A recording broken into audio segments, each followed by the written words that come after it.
राधे राधे। श्रीमद् भागवत का पहला स्कंद का 9वां अध्याय।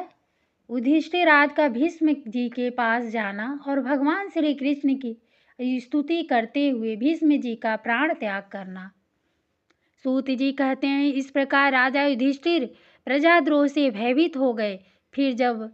फिर सब धर्मों का ज्ञान प्राप्त करने की इच्छा से उन्होंने कुरुक्षेत्र की यात्रा की, जहाँ भीष्म पितामह सरसैया पर पड़े हुए थे। शौनक आदि ऋषियों उस समय उन सब भाइयों ने स्वर्ण जटित रथों पर, जिनमें अच्छे अच्छे घोड़े जूते हुए थे, सवार होकर अपने भाई युधिष्ठिर का अनुगमन किया। उनके साथ व्यास, धौम्य आदि ब्राह्मण भी थे। शौनक जी अर्जुन के साथ भगवान श्री कृष्ण भी रथ पर चढ़कर चले। उन सब भाइयों के साथ महाराज युधिष्ठिर की ऐसी शोभा हुई मानो यक्षों से घिरे हुए स्वयं कुबेर ही जा रहे हों। अपने अनुचरों और भगवान श्री कृष्ण के साथ वहां जाकर पांडवों ने देखा कि भीष्म पितामह स्वर्ग से गिरे हुए देवताओं के समान पृथ्वी पर पड़े हुए हैं। उन लोगों ने उन्हें प्रणाम किया। शौनक जी उसी समय भरत वंशियों के गौरव रूप भीष्म पितामह को देखने के लिए सभी ब्रह्मार्षि, देवर्षि और राजर्षि वहां आए। पर्वत, नारद, धौम्य, भगवान व्यास, बृहदश्व, भरद्वाज शिष्यों के साथ परशुराम जी, वशिष्ठ, इंद्र, प्रमद, त्रित, गुत्समद, असित, कछिमान, गौतम, अत्रि, विश्वामित्र, सुदर्शन तथा और भी सुखदेव आदि शुद्ध हृदय महात्मा गण वहाँ विशेष शिष्यों के सहित कश्यप, अंगिरा पुत्र, बृहस्पति आदि मुनिगण भी वहां पधारे। भीष्म पितामह धर्म को और देश काल के विभाग को कहा कि इस समय क्या करना चाहिए, इस बात को जानते थे। उन्होंने उन बड़भागी ऋषियों को सम्मिलित हुआ देखकर उनका यथा योग सत्कार किया। वे भगवान श्री कृष्ण का प्रभाव भी जानते थे, अतः उन्होंने अपनी लीला से मनुष्य का वेश धारण करके वहां बैठे हुए थे तथा जगदीश्वर के रूप में हृदय में विराजमान भगवान श्री कृष्ण के बाहर तथा भीतर दोनों जगह पूजा की। पांडव बड़े विनय और प्रेम के साथ भीष्म पितामह के पास बैठ गए। उन्हें देखकर भीष्म पितामह की आंखें प्रेम के आंसुओं से भर गई। उन्होंने उनसे कहा, धर्मपुत्रों, हाय हाय, यह बड़े कष्ट और अन्याय की बात है कि तुम लोगों को ब्राह्मण धर्म और भगवान के आश्रित रहने पर भी इतने कष्ट के साथ जीना पड़ा।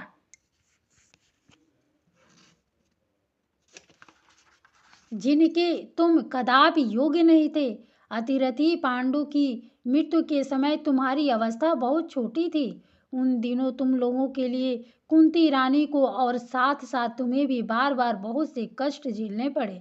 जिस प्रकार बादल वायु के वश में रहते हैं, वैसे ही लोकपालों के सहित सारा संसार काल भगवान के अधीन है। मैं समझता हूँ कि तुम लोगों के जीवन में ये जो अप्रिय घटनाएं घटित हुई है, वे सब उन्हीं की लीला है। नहीं तो जहाँ साक्षात धर्मपुत्र राजा युधिष्ठिर हो, गदाधारी भीमसेन और धनुर्धारी अर्जुन रक्षा का काम कर रहे हो, गांडीव धनुष हो और स्वयं श्री कृष्ण सुहृद हो, भला वहाँ भी विपत्ति की संभावना है। ये काल रूप श्री कृष्ण कब क्या करना चाहते हैं, इस बात को कभी कोई नहीं जानता। बड़े बड़े ज्ञानी भी इसे जानने की इच्छा करके मोहित हो जाते हैं। युधिष्ठिर, संसार की ये सब घटनाएं ईश्वरीय इच्छा की अधीन है। उसी का अनुसरण करके तुम इस अनाथ प्रजा का पालन करो, क्योंकि अब तुम ही इसके स्वामी और इसे पालन करने में समर्थ हो। ये कि श्री कृष्ण साक्षात भगवान हैं। ये सब की आदि कारण और परम पुरुष नारायण है। अपनी माया से लोगों को मोहित करते हुए यदुवंशियों में छिपकर लीला कर रहे हैं। इनका प्रभाव अत्यंत गूढ़ और रहस्यमय है। युधिष्ठिर, उसे भगवान शंकर, देवर्षि नारद, स्वयं भगवान कपिल ही जानते हैं, जिन्हें तुम अपना, मैं मेरा भाई, प्रिय मित्र और सबसे बड़ा हितु मानते हो, तथा जिन्हें तुमने प्रेम बस अपना मंत्री, दूत और सारथी तक बनाने में संकोच नहीं किया है, वे स्वयं परमात्मा हैं। इन सर्वात्मा, समदर्शी, अद्वितीय, अहंकार रहित और निष्पाप परमात्मा में उन ऊंचे नीचे कार्यों के कारण कभी किसी प्रकार का विषमता नहीं होती। युधिष्ठिर, इस प्रकार सर्वत्र सम होने पर भी देखो तो सही, वे अपने अन्य प्रेमी भक्तों पर कितनी कृपा करते हैं। यही कारण है कि ऐसे समय में जबकि मैं अपने प्राणों का त्याग करने जा रहा हूँ, इन भगवान श्री कृष्ण ने मुझे साक्षात दर्शन दिया है। भगवत परायण योगी पुरुष भक्ति भाव से इनमें अपना मन लगाकर और वाणी से इनके नाम का कीर्तन करते हुए शरीर का त्याग करते हैं और कामनाओं से तथा कर्म के बंधन से छूट जाते हैं। वे ही देव भगवान अपने प्रसन्न हास्य और रक्त कमल के समान अरुण नेत्रों से उलसित मुख वाले चतुर्भुज रूप से जिसका और लोगों को केवल ध्यान में दर्शन होता है, तब तक यही स्थिति रहकर प्रतीक्षा करें जब तक मैं इस शरीर का त्याग न कर दूं। सूत जी कहते हैं, युधिष्ठिर ने उनकी यह बात सुनकर सरसैया पर सोए हुए भीष्म पितामह से बहुत से ऋषियों के सामने ही नाना प्रकार के धर्मों के संबंध में अनेकों रहस्य पूछे। तब तत्ववेत्ता भीष्म पितामह ने वर्ण और आश्रम के अनुसार पुरुष के स्वाभाविक धर्म और वैराग्य तथा राग के कारण विभिन्न रूपों से बतलाए हुए निर्वृत्त और प्रवृत्त रूप विविध धर्म, दान धर्म, राजधर्म, मोक्ष धर्म, स्त्री धर्म और भगवत धर्म, इन सब का अलग अलग संक्षेप और विस्तार में वर्णन किया। शौनक जी इनके साथ ही धर्म, अर्थ, काम और मोक्ष, इन चारों पुरुषार्थों का तथा इनकी प्राप्ति के साधनों का अनेकों उपाख्यान और इतिहास सुनाते हुए विभाग से वर्णन किया। भीष्म पितामह इस प्रकार धर्म का प्रवचन कर ही रहे थे कि वह उत्तरायण का समय आ पहुंचा, जिसे मृत्यु को अपने अधीन रखने वाले भगवत परायण योगी लोग चाहा करते हैं। उस समय हजारों रथियों के नेता भीष्म पितामह ने वाणी का संयम करके मन को सब ओर से हटाकर अपने सामने स्थित आदि पुरुष भगवान श्री कृष्ण में लगा दिया। भगवान श्री कृष्ण के सुंदर चतुर्भुज विग्रह पर उस समय पीताम्बर फहरा रहा था। भीष्म जी की आंखें उसी पर एकटक लग गई। उनको शस्त्रों की चोट से भी पीड़ा हो रही थी। वह तो भगवान के दर्शन मार्ग से ही तुरंत दूर हो गई तथा भगवान की विशुद्ध धारणा से उनके जो कुछ अशुभ शेष थे वे सभी नष्ट हो गए। अब शरीर छोड़ने के समय उन्होंने अपनी समस्त इंद्रियों को वृत्ति विलास को रोक दिया और बड़े प्रेम से भगवान की स्तुति की। भीष्म जी ने कहा, अब मृत्यु के समय मैं अपनी यह बुद्धि जो अनेक प्रकार के साधनों का अनुष्ठान करने से अत्यंत शुद्ध और कामना रहित हो गई है, यदुवंश शिरोमणि अनंत भगवान श्री कृष्ण के चरणों में समर्पित करता हूँ, जो सदा सर्वदा अपने आनंदमय स्वरूप में स्थित रहते हुए ही कभी विहार करने की लीला करने की इच्छा से प्रकृति को स्वीकार कर लेते हैं, जिससे यह सृष्टि परंपरा चलती है, जिनका शरीर त्रिभुवन सुंदर और श्याम तमाल के समान सांवला है, जिस पर सूर्य रश्मियों की समान श्रेष्ठ पीताम्बर लहराता रहता है और कमल सदृश मुख पर घुघराली अलके लटकती रहती है। उन अर्जुन सखा श्री कृष्ण में मेरी निष्कपट प्रीति हो। मुझे युद्ध के समय की उनकी यह विलक्षण छवि याद आती है। उनके मुख पर लहराते हुए घुंघराले बाल घोड़ों की टाप की घूल से मटमैले हो गए थे और पसीने की छोटी छोटी बूंदें शुभयान हो रही थी। मैं अपने तीखे बाणों से उनकी त्वचा को बीध रहा था। उन सुंदर कवच मंडित भगवान श्री कृष्ण के प्रति मेरा शरीर, अंतःकरण और आत्मा समर्पित हो जाए। अपने मित्र अर्जुन की बात सुनकर जो तुरंत ही पांडव सेना और कौरव सेना के बीच में अपना रथ ले आए और वहां स्थित होकर जिन्होंने अपनी दृष्टि से ही शत्रु पक्ष के सैनिकों की आयु छीन ली, उन पार्थ सखा भगवान श्री कृष्ण में मेरी परम प्रीति हो। अर्जुन ने जब दूसरे कौरव की सेना के मुखिया हम लोगों को देखा, तब पाप समझकर वह अपने स्वजनों के वध से विमुख हो गया। उस समय जिन्होंने गीता के रूप में आत्मविद्या का उपदेश करके उसके सामयिक अज्ञान का नाश कर दिया, उन परम पुरुष भगवान श्री कृष्ण के चरणों में मेरी प्रीति बनी रहे।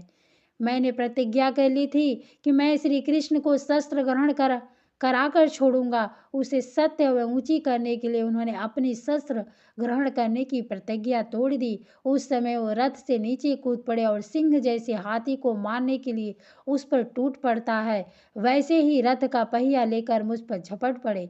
उस समय वे इतने वेग से दौड़े कि उनकी कंधे का दुपट्टा गिर गया और पृथ्वी कांपने लगी। मुझ आतताई ने तीखे बाण मार मार कर उनके शरीर का कवच तोड़ डाला था, जिससे सारा शरीर लहूलुहान हो रहा था। अर्जुन के रोकने पर भी बलपूर्वक मुझे मारने के लिए मेरी ओर दौड़ा रहे थे।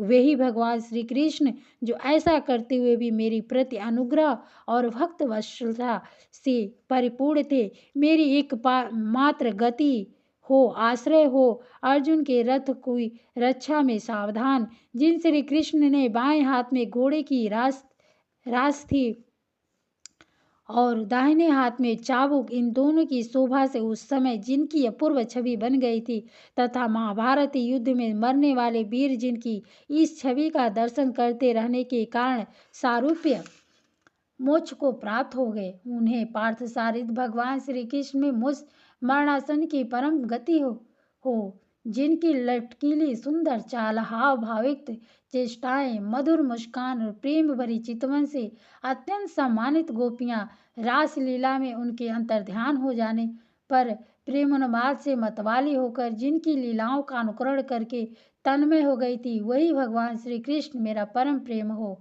जिस समय युधिष्ठिर का राजसूय यज्ञ हो रहा था, मुनियों और बड़े बड़े राजाओं से भरी हुई सभा में सबसे पहले सबकी ओर से इन्हीं सबके दर्शनीय भगवान श्री कृष्ण की मेरी आंखों के सामने पूजा हुई थी। वही सबकी आत्मा प्रभु आज इस मृत्यु के समय मेरे सामने खड़े हैं। जैसे एक ही सूर्य अनेक आंखों से अनेक रूपों में दिखते हैं, वैसे ही अजन्मा भगवान श्री कृष्ण अपने ही द्वारा रचित अनेक शरीरधारियों के हृदय में अनेक रूप से जान पड़ते हैं।